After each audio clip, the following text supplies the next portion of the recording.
가을이었어요. 강원도도 경상도도 아닌 충청도 어느 산골 고을. 산자락에 단풍이 곱게 물들고 들판에는 누런 벼가 고개를 숙인 계절이었어요. 한 해 농사가 마무리되는 이 시절은 농부들한테는 1년 중에서 가장 기다려지는 때예요. 봄부터 여름 내내 허리 한번 못 펴고 일한 결과가 바로 이 가을거지에 고스란히 담기니까요. 창고에 곡식이 쌓이고 아이들 얼굴에 웃음이 피어나고 온 마을이 넉넉한 냄새로 가득 차는 계절. 그런데 그 마을엔 그 냄새가 없었어요.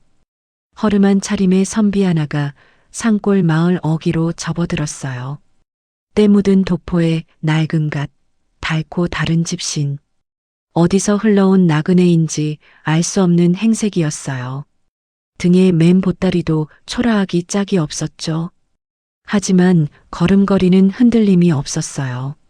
마을을 훑어보는 눈빛은 조용하되 날카로웠어요. 지나치는 것 하나, 놓치는 것 하나 없이 마을 구석구석을 읽고 있었어요. 어사 박문수였어요. 영조 임금의 명을 받아 팔도를 누비며 탐과 놀이를 잡아내는 암행어사. 지금 이 순간도 신분을 숨긴 채 그냥 떠돌이 선비인 척 걸어가고 있었죠. 마을이 이상했어요. 가을거지가 한창인 계절인데 마을이 너무 조용했어요.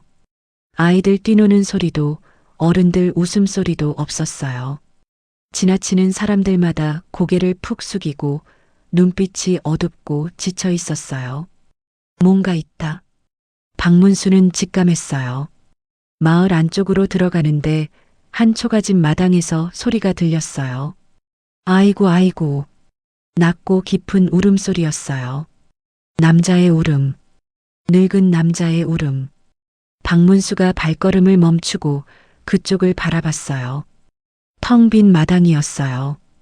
가을거지를 마쳤다면 곡식 자루라도 쌓여 있어야 할 텐데 마당에는 아무것도 없었어요.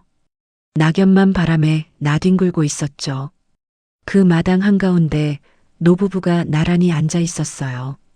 할아버지는 쪼그려 앉아 두 손으로 얼굴을 감싸고 있었고 할머니는 그 옆에서 무릎을 짚고 흐느끼고 있었어요. 두 분 다 흰 머리에 구분 등 평생 농사일에 시달린 거친 손이 눈에 들어왔어요. 박문수가 조용히 마당으로 들어섰어요. 어르신, 무슨 일이 있으십니까? 노부부가 고개를 들었어요. 낯선 사람을 경계하는 눈빛이었다가 박문수의 표정을 보고 조금 누그러졌어요. 할아버지가 허허로운 목소리로 말했어요. 나그네 어른은 이 고을 사람이 아니신가 보죠? 예, 지나가는 나그네입니다. 무슨 사연이 있으신 것 같아서. 할아버지가 긴 한숨을 내쉬었어요. 사연은 이랬어요. 이 고을 사또가 어찌나 탐욕스러운지 백성들한테서 온갖 구실을 붙여 곡식을 빼앗아 가기로 유명했대요.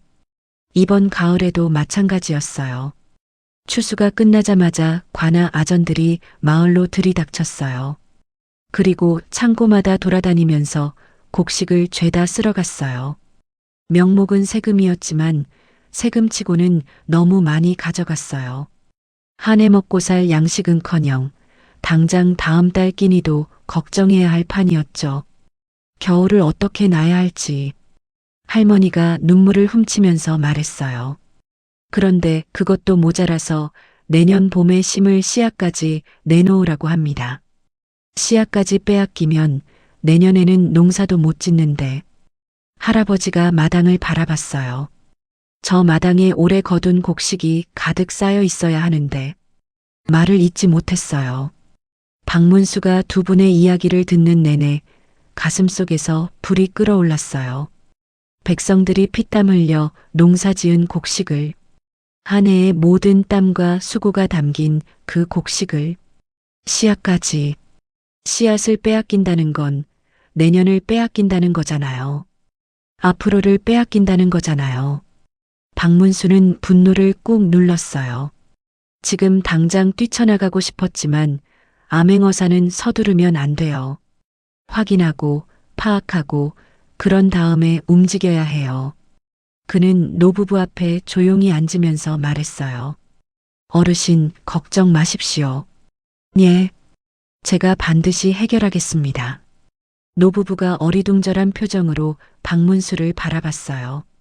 저 허름한 나그네가 무슨 수로 해결한다는 건지 그냥 위로의 말인가 싶기도 했어요. 하지만 박문수의 눈빛에는 빈말이 아닌 무언가가 담겨 있었어요. 그날 밤 박문수는 마을 주막에 묵으면서 조용히 정보를 모았어요. 주막 주인은 말이 많은 사람이었어요. 술 한 잔을 건네자 사또에 대한 이야기를 줄줄 쏟아냈어요. 그 사또가 부임한 뒤로 마을이 어떻게 달라졌는지, 아전들이 얼마나 기고만장하게 굴었는지, 억울하게 재물을 빼앗긴 집이 얼마나 되는지, 관아 창고에 지금 얼마나 많은 곡식이 쌓여 있는지, 박문수는 들으면서 속으로 하나하나 새겨뒀어요. 됐다. 충분하다. 다음 날 아침이었어요. 관아는 평소와 다름없이 조용했어요. 사또는 마루에 앉아 차를 마시고 있었고 아전들은 삼삼오오 모여서 한가롭게 떠들고 있었어요. 그때였어요. 관아 마당으로 한 사람이 성큼성큼 걸어 들어왔어요. 어제 그 허름한 나그네였어요. 아전 하나가 귀찮다는 듯이 소리쳤어요. 거기 누구요? 허락도 없이 관아에 들어오면 어떡해. 그 말이 채 끝나기도 전이었어요. 암행어사 출두요. 천지를 뒤흔드는 외침이 관아 마당에 울려 퍼졌어요. 그 허름한 나그네의 손에 번쩍번쩍 빛나는 마패가 들려 있었어요. 순간 관아가 얼어붙었어요. 아전들이 하나둘 그 자리에 무릎을 꿇었어요. 어떤 이는 들고 있던 물건을 떨어뜨렸고 어떤 이는 뒷걸음질을 치다가 넘어졌어요. 마루에 있던 사또가 벌떡 일어나다가 발을 헛디뎌서 마루 아래로 굴러떨어졌어요. 어허. 기어코 일어나서 박문수 앞에 엎드렸어요. 나으리 살려주십시오. 제가 잠시 잘못 생각했습니다. 다시는 이런 일이. 박문수가 그 모습을 내려다보면서 차갑게 말했어요. 잠시 잘못 생각한 게 아니오. 해마다 이 짓을 해왔잖소. 사또가 이마를 바닥에 찌으면서 나으리 한 번만 봐주십시오. 한 번만. 박문수가 고개를 돌려 아전들을 바라봤어요. 창고 문 여시오. 관아 뒤편 창고 문이 열렸어요. 안으로 들어서는 순간 박문수는 눈앞에 펼쳐진 광경에 주먹을 꽉 쥐었어요.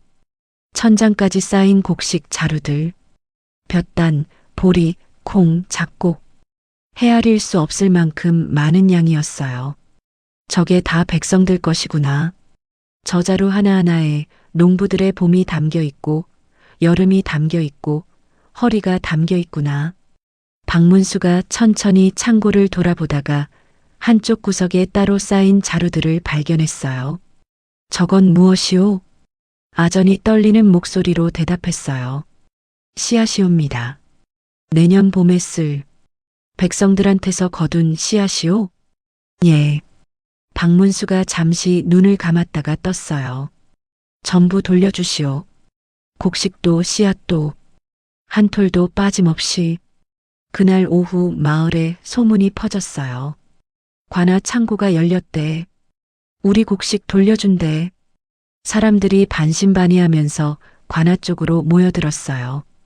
그리고 자기 이름이 불리고 자기 곡식 자루를 돌려받는 순간 눈물을 흘리지 않은 사람이 없었어요. 어떤 할머니는 곡식 자루를 끌어안고 주저앉아 엉엉 울었어요. 어떤 아버지는 아이를 번쩍 안아 올리면서 이제 겨울 걱정 없다. 이제 괜찮아. 했어요. 씨앗을 돌려받은 농부는 그 자루를 들고 한참을 멍하니 서 있다가 하늘을 올려다봤어요. 어제 그 노부부도 왔어요. 할아버지가 곡식 자루를 받아들고 마당에서 울던 그 마당에서 다시 울었어요. 이번엔 서러운 눈물이 아니라 터져나오는 눈물이었어요. 할머니가 주위를 두리번거렸어요. 그 나그네 어른은 어디 계시나?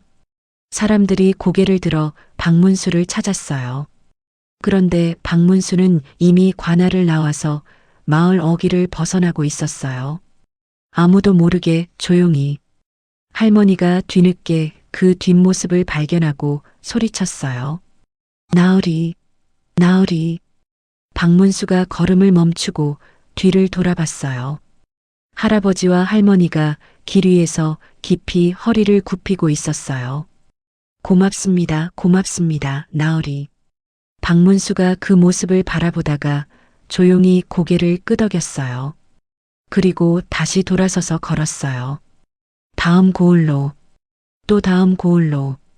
그 사또는 그날로 파직됐어요.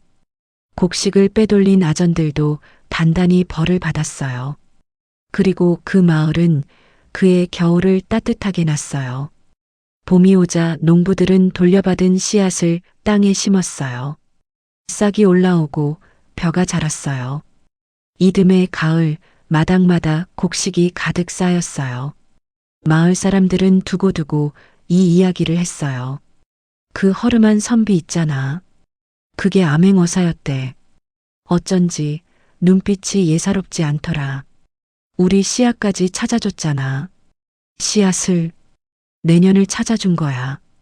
박문수는 그 마을 이름도 그 노부부 이름도 기억하지 못했을지 몰라요. 하지만 그 마을은 박문수를 영원히 기억했어요. 단풍이 물드는 가을이 오면 마을 어른들이 아이들한테 이야기를 들려줬대요. 얘들아, 옛날에 이 마을에 허름한 선비가 왔었는데. 구독과 좋아요 부탁합니다.